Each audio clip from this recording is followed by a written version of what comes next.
जेव्हा मिर्झाराजे जयसिंग दख्खनमध्ये शिवाजी महाराजांना हरवायला आलेले, त्यावेळेला मिर्झाराजे जयसिंगनी 2 माणसांची पत्रिका बनवली.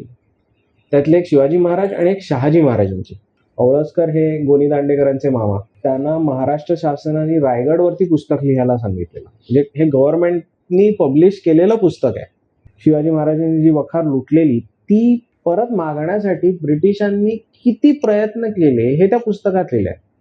किती खेपा मारल्या, किती लोकांना किती काय काय दिलं.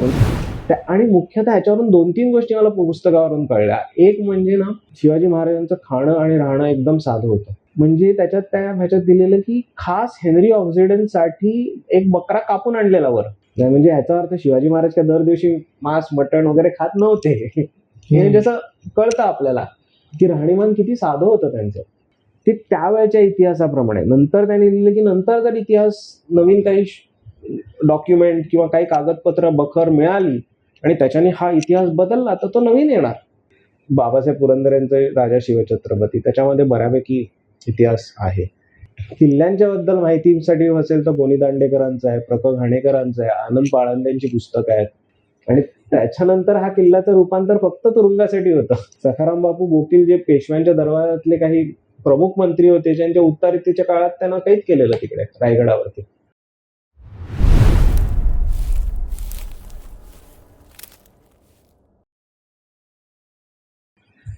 तुम्हाला जी एवढी माहिती आहे इतिहासाची आणि भूगोलाची सुद्धा, जसं मगाशी मी बोललात की किल्ले बघताना फक्त इतिहासाच्या नाही तर भूगोलाच्या दृष्टीने सुद्धा बघितले पाहिजेत.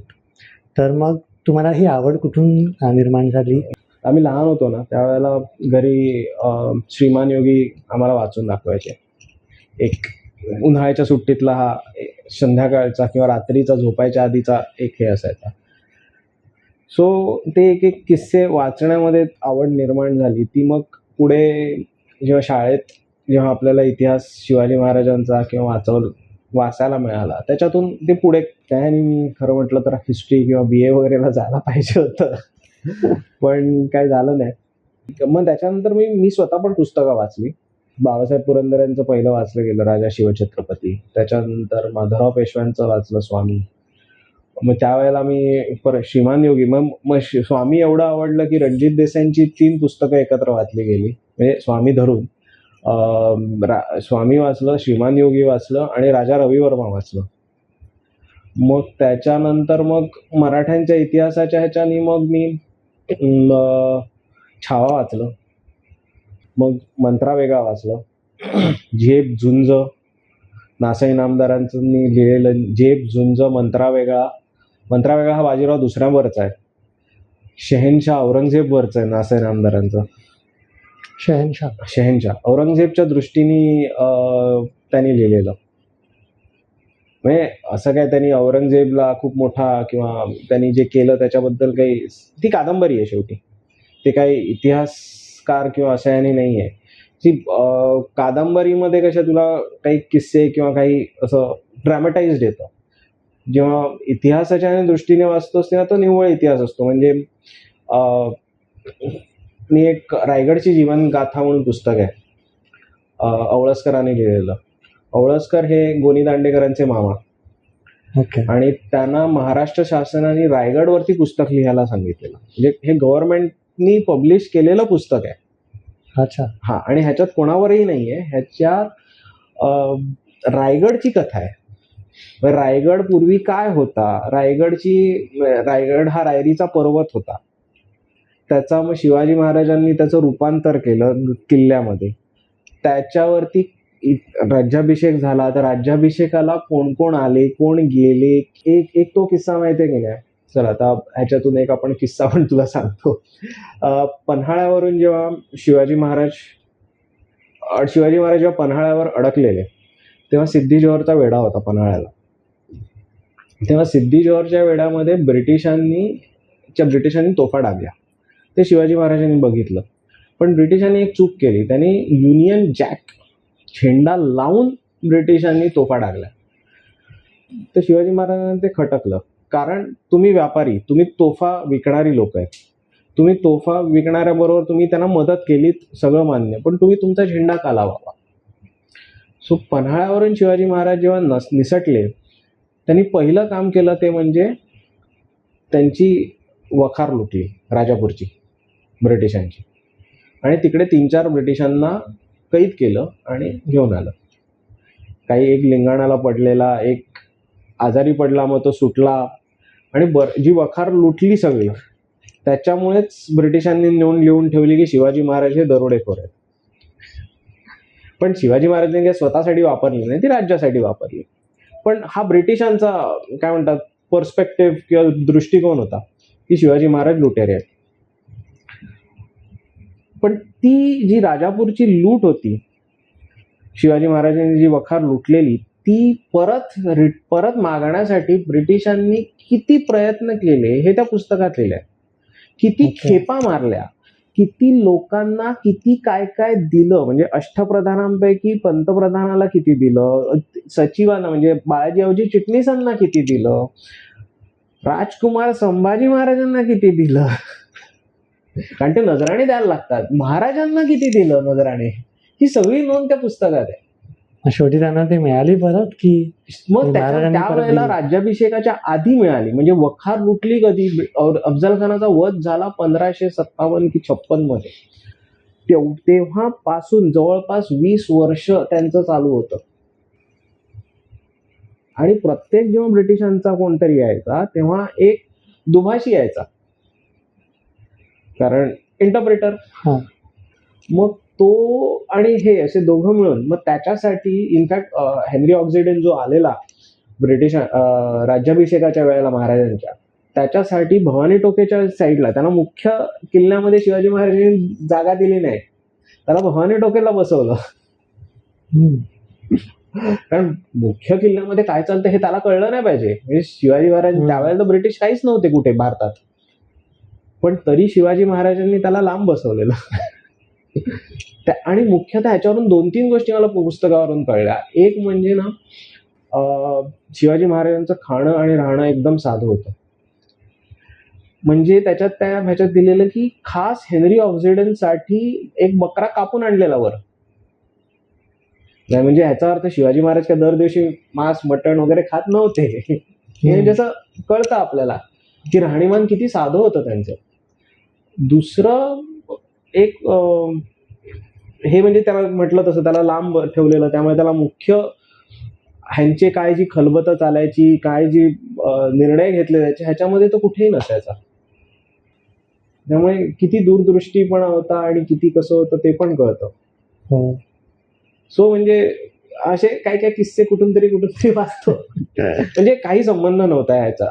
तसंच आणि पुढे जेव्हा औरंगजेबाने हा रायगड घेतला तेव्हा त्याचं इस्लामगड म्हणून नाव ठेवलेलं. आणि हा किल्ला औरंगजेबनी घेतल्यापासून जवळजवळ 40 वर्ष स्वराज्यात नव्हता. जो आला किती जवळपास बाजीराव जेव्हा पेशवे होते तेव्हा त्याने सिद्धीकडून घेतल्यानंतर आलेला किल्ला आहे. म्हणजे 1689 जेव्हा संभाजी महाराज गेले त्याच्यानंतर हा किल्ला औरंगजेबने घेतला. येसुबाई आणि शाहू महाराजांना कैद केलं. त्याच्यानंतर जवळपास बाजीराव पेशवे झाले त्यावेळेला त्यांनी हा सिद्धीकडून जिंकून घेतला हा मुलूक, आणि त्याच्याबरोबर हा किल्ला आला सगळा. तोपर्यंत तो सिद्ध्याकडे होता किल्ला. आणि त्याच्यानंतर हा किल्ल्याचं रूपांतर फक्त तुरुंगासाठी होतं.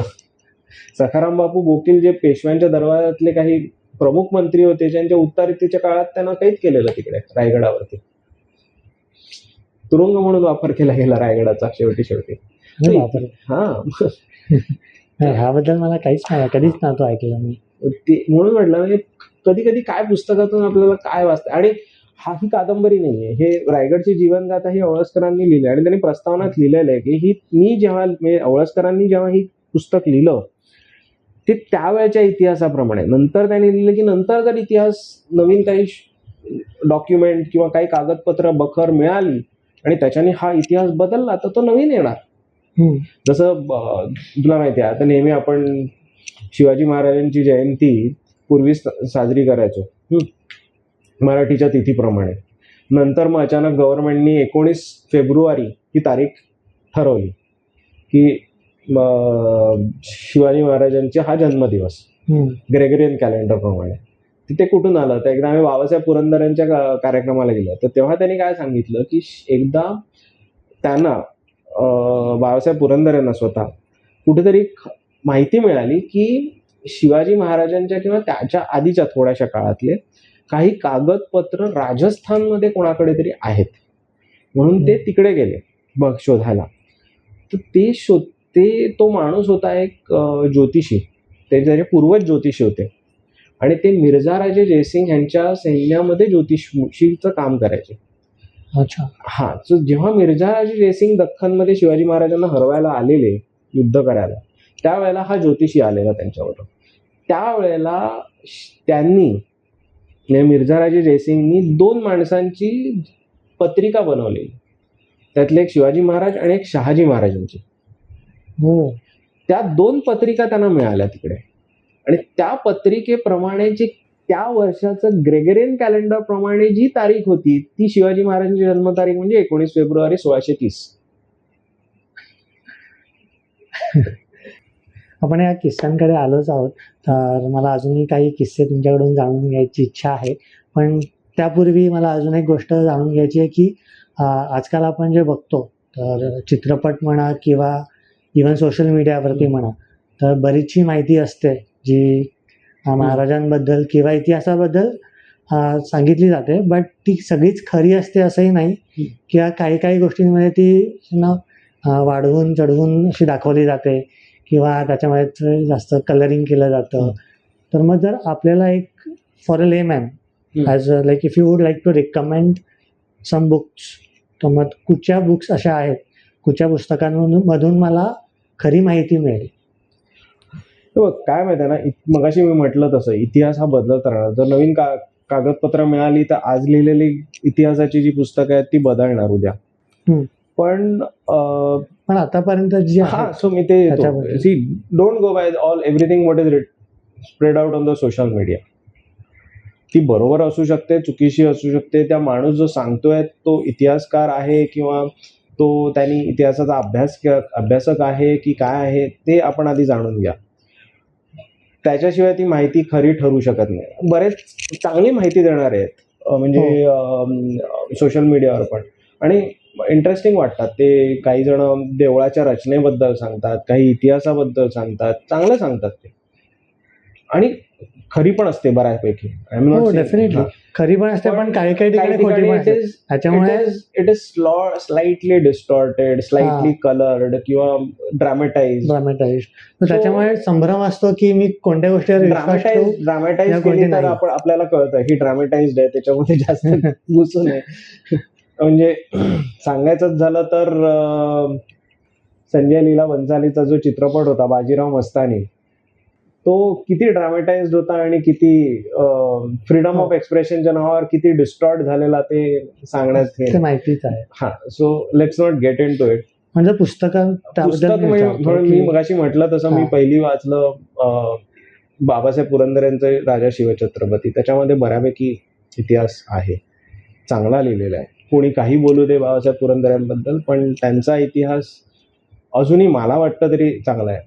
त्याच्यानंतर किल्ल्यांच्या बद्दल माहितीसाठी असेल तर गोनी दांडेकरांचं आहे, प्र. क. घाणेकरांचं आहे, आनंद पाळंदेंची पुस्तकं आहेत. ती पुस्तकं पण चांगली आहेत, आणि बाकीची पण काही येतात नवीन पुस्तकं. काही काळची हे काय आहे त्यांना म्हटलं तसं त्यांनी त्या काळात लिहिलं असेल, त्या काळात जो इतिहास असेल, त्या काळात जे मिळालं असेल, त्या काळात जे संदर्भ लागले असतील त्याच्याप्रमाणे त्यांनी लिहिलं. नवीन काही संदर्भ आले तर ते इतिहास थोडा बदलतो. आता जसं मगाशी तुला तारखेचं सांगितलं, तो बदलला ना. आपल्याला नवीन माहिती मिळाली, नवीन गोष्ट कळली, तसं तो इतिहास पण बदलतो थोडा प्रमाणात. सो ही आतापर्यंत एवढी आलेली आहेत ही पुस्तकं तरी वाचावी. आणि कादंबरीकारांची पण काही अगदीच वाईट नसतात, ती इतिहासाला धरून असतात.